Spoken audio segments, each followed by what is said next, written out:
Hello everyone, this is Jay from American Survival. Okay, I'm going to show some updates to my off-grid camper project, and I've been working a lot on the bathroom here lately. It's been hard finding time to work on it, but so I've just been tinkering with it a little at a time. Quick update for the bathroom. I installed some hinges and a little knob and a little wire bracket system, so whenever you're having to use the bathroom, let's see, you lift this up and you can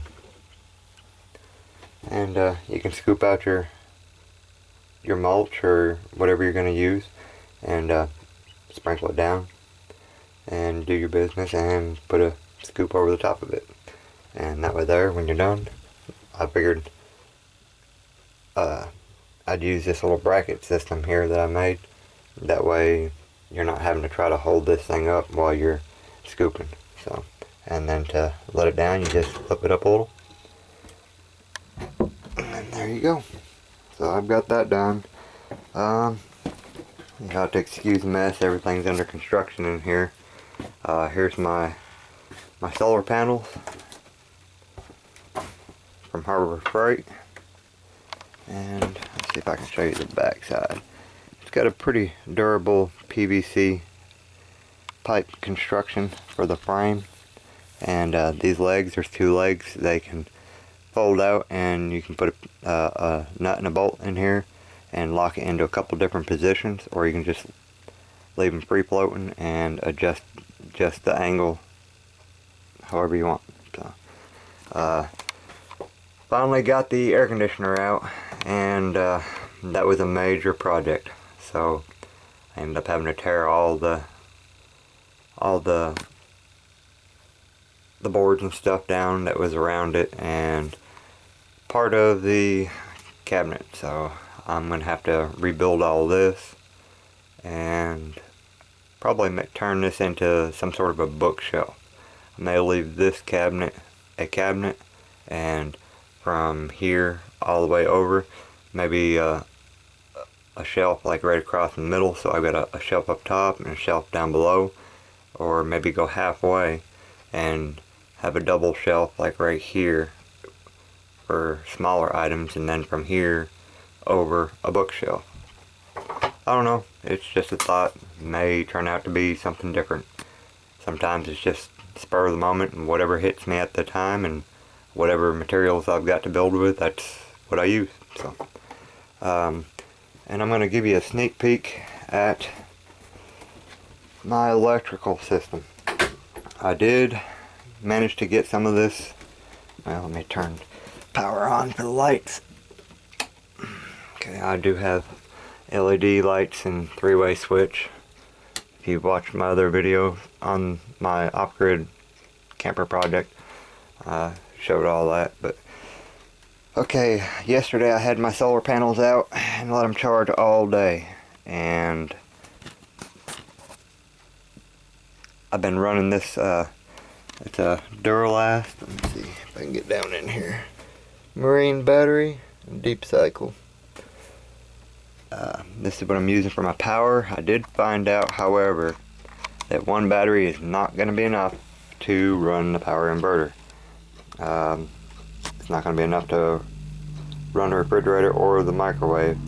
I was told on another video that I watched on YouTube that you have to have a, I'm not sure, I'm probably pronouncing it wrong, but a Sinwave or something like that, inverter to run your refrigerator. Something about that if you try to run your refrigerator off of a regular inverter, that it will burn up the compressor. So I'm not going to try that. It's a brand new refrigerator.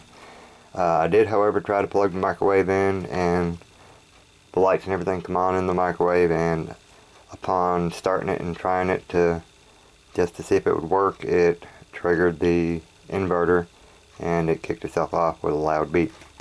So I know I do not have enough battery power in my battery bank, so I'm definitely going to have to invest in a couple more batteries. I went ahead and wired all this into the existing fuse panel that was in the camper. So everything is fused. I discontinued a lot of what was in here, and because I'm not sure where everything goes, and I'm just going to take them one at a time and run everything off my fuse box. That way if I'm doing the wiring, I know that where everything goes. This is the main power this is the ground in campers. The ground is white. And there's my main power into the fuse box from the battery. And here's my charge controller. We'll turn it on and see what my battery is reading. My battery is reading 12.6. I've been running LED lights working in here at nighttime for a couple weeks, and I let this charge for a day and it brought the battery back up. I mean, it still had plenty of power, didn't drain the battery or nothing, running the LED lights. So I know that the LED lights are definitely the way to go because of the minimal amount of draw that it has on the battery. And here's just a few other odds and ends that I've got in here for it. I do have a lot of heavy duty cable that I've got in another building that I'm gonna replace some of this thin wiring, probably the power and negative to the charge controller. And these came with, the inverter came with heavy duty cables, so I'm not worried about those. But this power lines, the positive and negative, seems pretty cheap to me. It's pretty thin. I'm definitely going to upgrade this, and I'm going to upgrade some of these other wiring. Sorry, upgrade some of this other wiring. But I figured I'd just give you a little sneak peek at how I'm going with my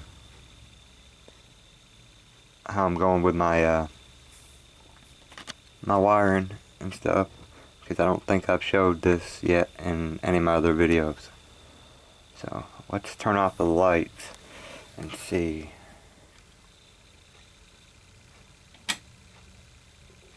Jump back up. So as you can see, the LED lighting is not much of a draw at all. So if you're thinking about this type of system, I highly recommend the LED lighting. And I think that's about it for my updates right now. I'm still working on it when I can.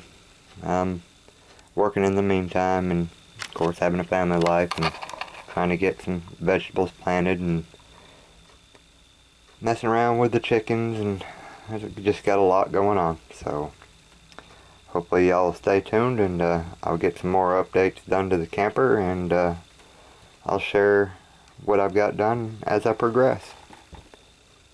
If y'all have any questions or comments or any tips or anything, they'd be much appreciated.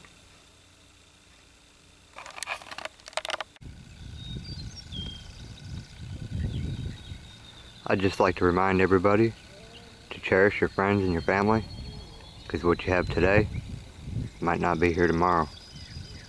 Y'all take care, be safe, and God bless. Thanks for watching.